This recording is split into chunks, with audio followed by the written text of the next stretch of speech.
U.S. Vice President JD Vance has now weighed in on why Washington slapped a 50% tariff on Indian goods. Speaking to a popular American news outlet, Vance said the tariffs were designed to make it harder for the Russians to get rich from their oil economy. New Delhi has been one of the biggest buyers of discounted Russian crude since the Ukraine war began. Washington now calls this an economic lifeline for Moscow.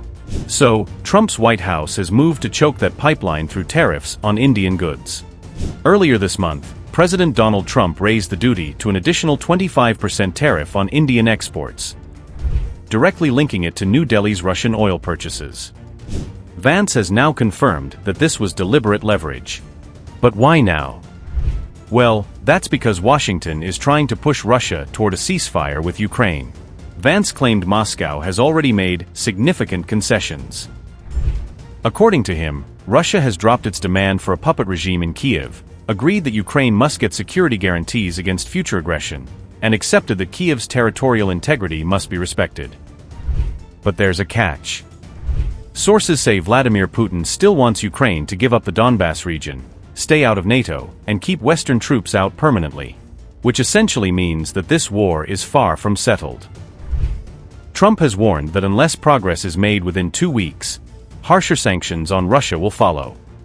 Vance said penalties will be considered case by case, but admitted new sanctions alone are unlikely to bring Moscow to the table. Instead, the strategy is aggressive economic leverage, tariffs, trade isolation, and financial chokeholds.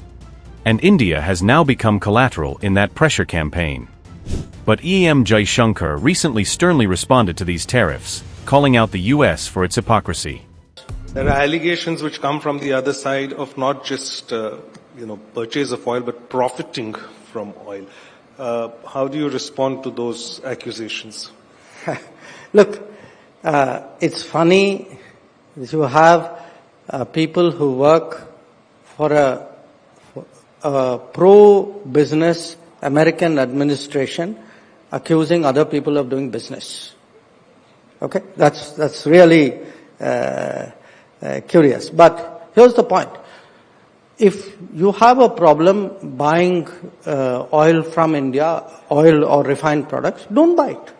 Nobody forced you to buy it. But Europe buys, America buys. So you don't like it, don't buy it. That's a good point. But at the same time, you've come out in public, and now things are that with the previous Biden administration, there was an understanding of sorts, or no, there wasn't on the oil issue. Yeah, it was an understanding. There were a series of very explicit conversations. If you could very explicit conversations saying, look, we have no issues with your buying. Look, how did that whole price cap idea come? If the Europeans and the Americans, you can't say I object to your buying oil, but I have a price cap. The idea of a price cap is you accept that people buy that oil. So the fact that you devised the price cap meant that you accept that there's an oil trade going on with Russia. Otherwise you wouldn't need a price cap. But that India's role in keeping the price stable, I was trying to... Absolutely. There were clear conversations on that? In 2022, there was deep nervousness because oil prices went up. There was great nervousness, international nervousness about the price of oil. And there were a set of conversations with different people in the American administration at that time that if India wanted to buy Russian oil, that's fine by us because it will stabilize the price of oil. And by the way, after January, there were no conversations with the current administration saying don't do that. And this never came up in any of the trade conversations? Never? Anybody ever asked you? No, I wasn't doing the trade. But no, it's not. Look, our trade conversations pertain to our bilateral trade. Our trade conversations did not, the trade conversations did not go into... But they are linking it, so they should have obviously... Yeah, but, as I said, that was not the case. There were no discussions on this issue before their position was made public. They've used the term national security tariff. We had Shashi Tharoor yesterday who called it sanctions.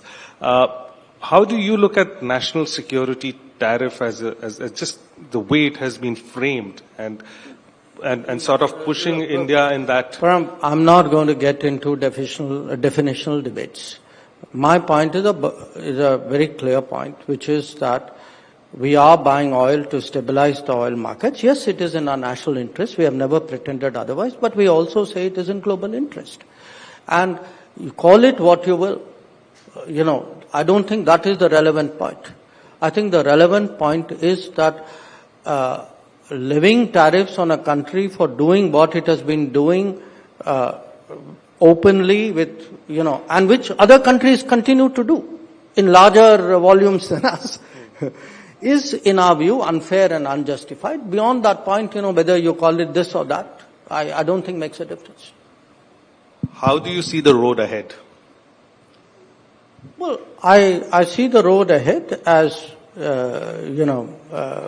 we are two big countries. We need to have conversations. We are, as I said, the lines are not cut. People are talking to each other. And we will see where that goes. We hear that an ambassador has been appointed. Yeah, I read about it too. No views yet on that? Look, I am a foreign minister. I don't comment on ambassadorial appointments of other countries, that too in public.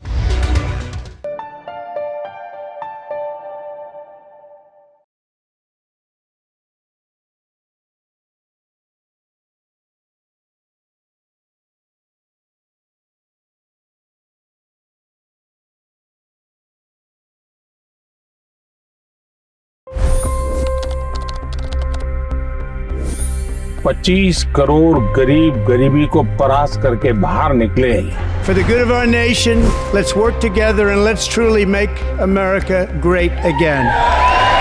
The fastest news breaks. Requested PM saying that you will have to speak to Putin and to Zelensky. The biggest news makers. The relationship with India is probably the most important bilateral relationship the U.S. will have for the rest of this century. The capital delivered quite an election result today. Expert analysis. The million-dollar question today is how to stop this dance of death. Ground reports. I'm standing at the crossroad of the Kumbh Mela. Behind me are more than 100 entry guards. Long-form interviews. Exclusionary politics is reflected in Manipur case as well. You don't bother because this is a small state.